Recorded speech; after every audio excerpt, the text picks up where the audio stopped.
Hey guys, Caleb with Black Pearl Media. Thanks for stopping by, and in this video we're going to be talking about 5 ways that I negotiate good deals on places like Craigslist and my favorite, Facebook Marketplace. Let's get into the video.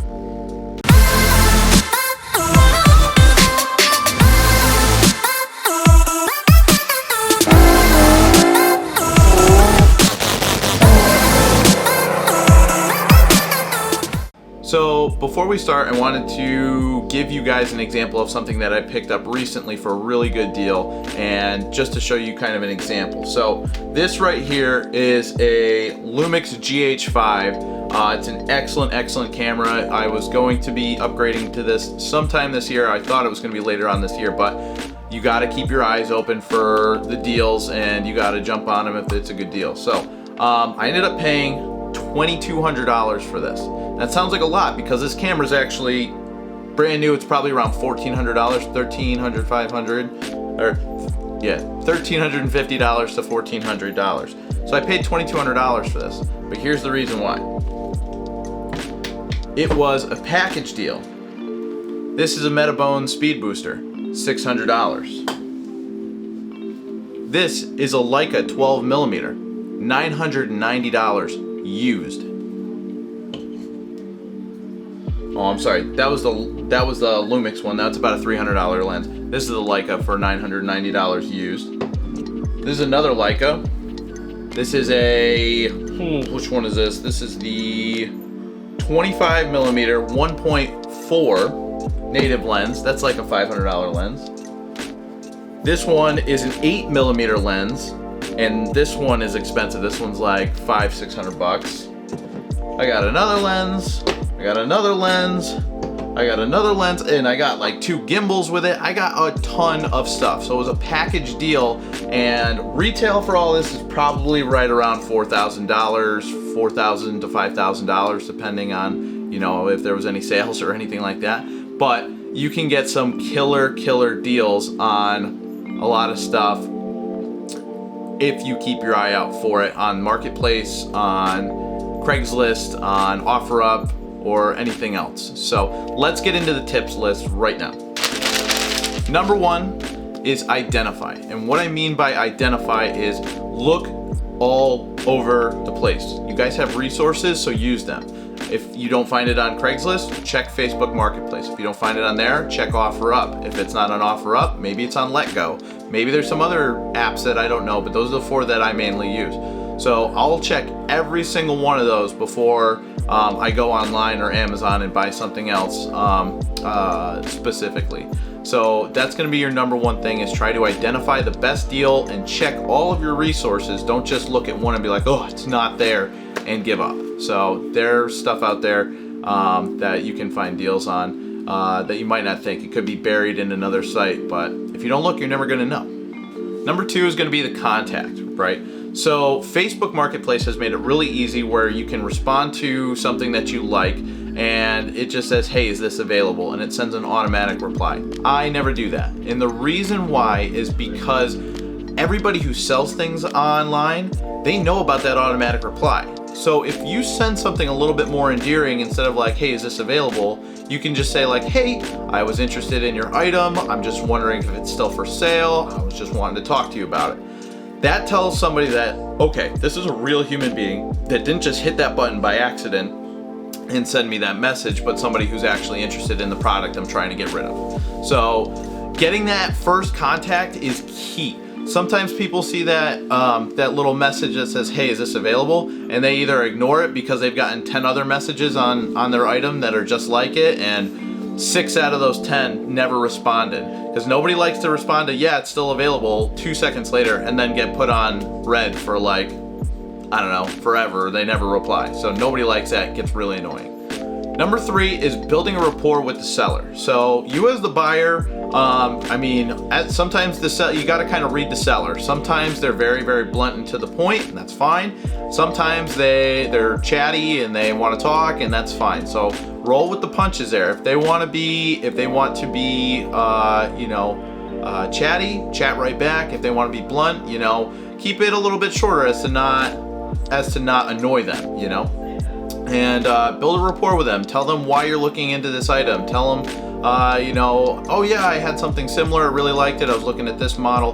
That's kind of what I did with the camera. I have the GH4, I'm shooting on it right now. I'd love to get the GH5, so I told the guy about the GH4, and he's like, dude, I love the GH4, I've been shooting on it for a long time, and we're talking camera stuff, and I was building that rapport with that person, gaining a little trust and confidence. And I was like, I'm looking to upgrade, but I wasn't going to do it until later in the year. But maybe if we can come to a good agreement, maybe I can push my plans up a little bit. Number 4 would be ask good questions. Ask questions. It's always good to get the questions out of the way in the beginning, so that if there's any defects or if there's any unknowns or something unique, that the seller has the opportunity to tell you about it. Some people are not upfront and honest. They'll be like, okay, so here's all the bad stuff, here's all the good stuff. Sometimes they need to be asked, because that tells them that, hey, this guy kind of knows that this might have an issue. Here's a good example. So this Leica lens, it's in great shape, but what's not in great shape is the ring. It might be really hard to see, but it's very faint, but there is a flat spot right here. So I don't even know if I was pointing at the right side. It's right here. So there's a little bit of flat spot here. So I asked him about it. I said, hey, how are all the lenses conditions? So that tells him that, hey, when we meet up, if we meet up, and he's gonna inspect these lenses, he knows what he's gonna be looking for. So I may as well tell him now what those issues are, because if he has a big issue with it, he might be upset that he drove all this way out and, okay, the lenses are busted or they're in bad condition and I don't want them. So ask good questions. And a good seller won't mind that you ask good questions, because that shows them that you actually are interested and you are willing to spend that money on their product. So ask good questions. All right, so the 5th point, which is probably the most important, is how you present yourself when you are negotiating. So as the buyer, I see it as my responsibility to offer the first thing. But what I do is, if I am trying to go for a single item, so let's just say I was just going after the speed booster here and he wanted $600 for it, I would say something I wouldn't be like, hey man, $300. That's all I got, but cash, dude, I got cash, $300. And having cash is good, and it's a good motivation point to sell something, and if you tell somebody you have cash, but it's just plain insulting when you offer half right off the bat with no explanation or anything. So to soften the blow after you've built this rapport, what I would do is I would say something along the lines of, hey man, you know what? I'm looking to grab that speed booster from you. I'm on a little bit of a budget. I'm hoping you can work with me here. I'm gonna throw you out an offer and you don't have to accept it. I won't be offended, but I'm thinking like $400. Like, what do you think on that?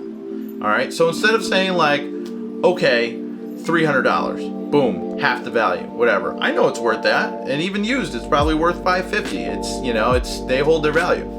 So I'm offering him less than what I could get it for online or even used online, like on eBay or something, but I'm doing it in a delicate way because he probably knows the value of it too. He probably wasn't gonna take less than like $500 for it. But that gives him the opportunity to say, okay, this guy isn't just trying to lowball me, he's actually giving me like a reason, he's being courteous, and he said, they might think better of you as a buyer. And they might just make that deal, which I've made tons of deals like that. Now with group deals like this, he wanted individual prices for each lens. And I mean, they were pretty accurate to online prices, which is not bad. He can do that, that's fine. But I said, hey, look, I'll scoop everything off of you if I can come after work, like today, and I'll pay you $2,000. Like if you have PayPal or whatever, I know the bank's gonna be closed, so I can PayPal you. I'll PayPal you $2,000. After talking back and forth a little bit, he's like, you know what? I can do it, but I just can't throw in the Leica 12mm. And I'm like, that's the most expensive one. I want that one. I want to use it. It's a great lens, and if I ever needed to sell it, I could get some of my investment back. So he's like, dude, I really can't sell that one with it. And I was like, that's the one I'm really looking for. I was like, I'll tell you what. Instead of killing this whole deal, because that's what a lot of people will do. They'll be like, nah, can't get it for that price. Gonna have to throw it away. Negotiate. Say, all right, look, I can't go to the bank and cash out $2,000 because I'm gonna be out of work too late. The banks won't be open. And I can't get $2,000 from an ATM machine. I'd have to hop all over the place. But how about I stop at an ATM machine? I get you $250 cash. I'll put cash in your hand. I'll give you the $2,000 in Venmo or whatever, PayPal, and that way you have cash in your hands. You get all of your stuff gone, and I get a good deal. And he said, you know what, dude? We'll do it. Let's do it. So I said, all right. And that's how I got such a good deal on this camera and lens package. I mean, and he was super nice. So, you know, he's another videographer local to me in Connecticut. Well, you know, a few hours away, but it's always nice to meet another videographer. So negotiate smart. Don't just hop into it. Nobody likes to see in their DMs like, oh, you're selling a car for $5,000 and somebody pops in there like $1,500 cash, and that's all they say. I would say no 100% of the time. I wouldn't even look at it. Sometimes I wouldn't even respond. I just delete. So when you're making the offer, don't just hop right into it. Build a rapport, ask your questions. You don't have to drag it out a ton, especially if you know about that item, and just say, hey, you know, this is what I'm thinking for price. Here's where I'm coming from. What do you think? It's so easy just to be like, 1,000, 500. Okay, no. And then that's it. You have to be able to wiggle a little bit. If something's 1,000, you offer 500, he offers you 800, offer him 600. Maybe you guys meet at $750. Either way, he got more money than the 500 and you got it for less than 1,000. So either way you win. Don't be afraid to go back and forth. You don't have to kill a deal just because they didn't accept your offer, you know? There's some wiggle room there. And now for the bonus question. If you stuck around and liked the video, I appreciate it. But the bonus one is gonna be location. So a couple different location ideas that you guys can meet up is definitely suggest populated areas, 100%. I don't think you should ever meet somewhere secluded. You can meet at people's houses, but I try to avoid that if I can. But public places like banks during the day, stores, if it's at night, then you can go to like a police station, parking lot, or maybe someplace that you know has surveillance. So just be aware of where you guys are meeting. You guys don't always have to meet at somebody's house. You don't have to meet in an alleyway. And you should just meet in a public place. And if they say no to a public place, that's like a huge red flag that maybe you don't want to deal with that person. Anyways, this was my 5 tips. I'm gonna do some more videos like this in the future while I'm waiting for like basically car season to open up. So if you guys are interested in this kind of stuff, let me know. Drop a comment below, like, comment, and subscribe. I really appreciate you guys, and we'll see you on the next video.